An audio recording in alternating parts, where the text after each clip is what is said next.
Видеода біз негізгі тақырып ол тақырып деген бізде бір қызға қарама, далада миллион қыз бар. Сол негізгі тақырып.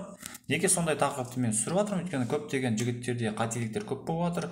Олар бір қызға ғашық болады да басқа қызды ұмытып кетеді. Мысалы, ғашық болғанда ол қыз ғашық болғаны жақсы болар еді, бірақ ол қыз жақсы көрмейді сол жігітті.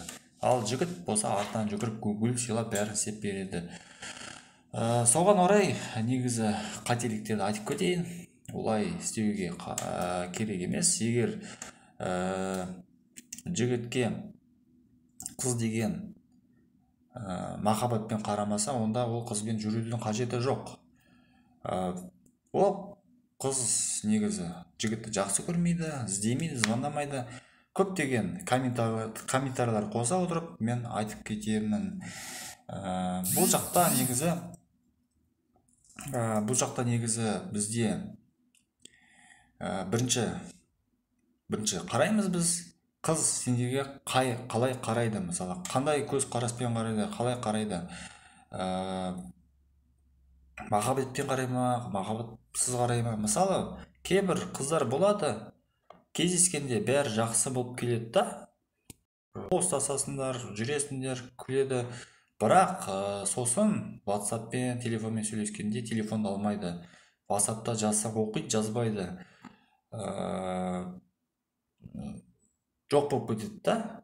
Кездесуге шақырсаң, қолым бос емес, андай деп сылтаулар көп табады. Ондай да қыздар болады. Ондай кезде нақты айтыңдар қыздарға. Серьезно емес, жүргің келсе жүрек, жүрмесе қойық деңдер. Сосын бір күн күтіңдер, қыз не деп жауап береді. Егер жауап бермесе, онда ол қызбен кездесудің қажеті жоқ. Өйткені сендер басында қызықтырмадыңдар, немесе одан да бір нәрсе болды, сондықтан ол қызбен ары қарай сөйлесудің қажеті жоқ. Сол себептен біз басқа қыз дейміз. Болды, ол қызға пока, сау бол, аман бол дейміз да өшіріп тастаймыз номерін. Өйткені номерді өшірмесеңдер, сосын ол қызға жазғыларың келіп тұрады. Сондықтан номерді өшіріп тастаймыз, басқа жаңа қыз дейміз. Сендерді жақсы көретін, іздеп тұратын, звондап тұратын, арттарынан жүгіріп тұратын қыздар іздейміз. Бұл өте жақсы негізі. Тағы да комментарияларға қарап, негізі комментариялар маған көзге түсті. Ол комментарияларда былай деп жазады. Жас балалар жазады көбінесе. Бірінші кездесуде қызбен құшақтасуға бола ма, болмай ма, қолынан ұстауға бола ма, болмай ма дейді. Негізі әр кездесуде, бірінші болсын, кейінгі болсын, кездесуде құшақтауға болады, құшақтау, қолынан ұстауға болады. Өйткені сендер көресіңдер бірінші. Қолынан ұстап көресіңдер, құшақтап көресіңдер. Қатты болмай барса, онда ондай істеудің қажеті жоқ. Егер қыз қарсы болмаса, онда құшақтай беріңдер. Сендерге ешнәрсе кедергі болып жатқан жоқ. Тағы екінші комментарий, өте қызық комментарий жазып қойыпты бір жігіт. Айтады: мен бұрында бір қызды жақсы көрдім, бірақ ол қыз мені жақсы көрмеді. Арамызда суып біраз жүрдік, 3-4 айда жүрдік. Не дейді? 3-4 айдай жүрдік дейді. Сосын біз айырылысып кеттік дейді. Ол басқа жігіт тауып алды, сонымен махаббат болып жүрді дейді. Серьезно жүрген шығар, серьезно жүріпті. Арада 3-4 ай өткеннен кейін ол қыз маған хабарласып тұр дейді. Хабарласып тұр, маған былай деп айтты дейді: мен жігітпен айырылысып кеттім, 2 қабатпын, сен маған үйленесің ба деп дейді, не істеймін дейді. Бұл жақта өте қызық негізі. Не? Енді менің ойымша, енді сені білмеймін қалай ойлайтынын, бірақ менің ойымша ол қызбен араласудың қажеті жоқ. Өйткені ол қыз негізі пайданы ойлап тұр, әрине. Өйткені ол жігітпен жүрді, жігітпен болмай қалды, сосын саған қарай секірді. Енді сен екінші запаста тұрсың негізі. ол қыз сенімен басында дұрыс болмаса, онда ары қарай сенімен дұрыс болмайды. Өйткені нелікке саған олай звондап тұр? Өйткені басқа жігіттер оған қарамайды. Өйткені оның баласы бар. Оған тұрмысқа шығу керек дейді. Сол себептен сені таңдап отыр. Сондықтан ол қызға пока давай сау бол деп жаза сал. Өйткені сен енді оны қатты жақсы көрсең де, оны үйленгеннен кейін ол сені қатты құрметтемейді. Өйткені басында сені жақсы көрмей құрметтемесе, соңында сені жақсы көрмей құрметтей ме? Егер оның баласы туылса, тіпті сен туралы ұмытып кетеді. Сен тек қана пайдалы жігіт боласың, ақша, памперс, қызға жағдайын жасап тұрасың. Сол себептен ол бәрін расчеттап ойлап қойған. Ол тек қана расчетты ойлайтын қыз. Ол сені ойламайды. Ол деген баланың болашағын және өзін ойлайтын қыз. Оған қамқор болатын адам керек. Енді сені сол себептен саған жазып тұр. Менің ойым, ол қызбен араласудың қажеті жоқ. Өйткені жақсы көрмейтін қызбен, әрине, егер сені жақсы көріп тұрса, бұрыннан бері іздеп тұрса, онда мүмкін. Бірақ та пикап негізі танысу бойынша бұл өте қарама қайшылық келтіреді. Өйткені ол біреудің баласы, ол өзіңнің балаң емес. Бір, екіншіден сен жақсы көрмейді, екі, арада жоқ болып кетті, басқа жігіт тауып алды, сонымен жүріп кетті. Онда ол тіпті ол қызды ұмыта берсең болады.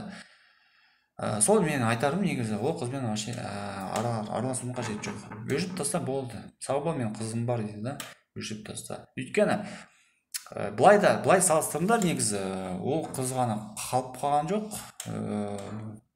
Қазақстан бойынша көп қыздар бар, әдемі, бойдақ, жас. Солармен сөйлесіңдер. Негізгі миллион қыз бар. Соларға жақындаңдар. Бір қызға қадалып қалудың қажеті жоқ. Түсінемін, енді бұрында жақсы көрдіңдер, енді одан да әдемі, одан да күшті қыздар көп. Негізі сол үшін біз не істейміз? Ондай болмау үшін, қыздармен ондай болмау үшін біз негізгі далада практика жасаймыз. Ол практика мен алдыңғы видеода айтып кеткем.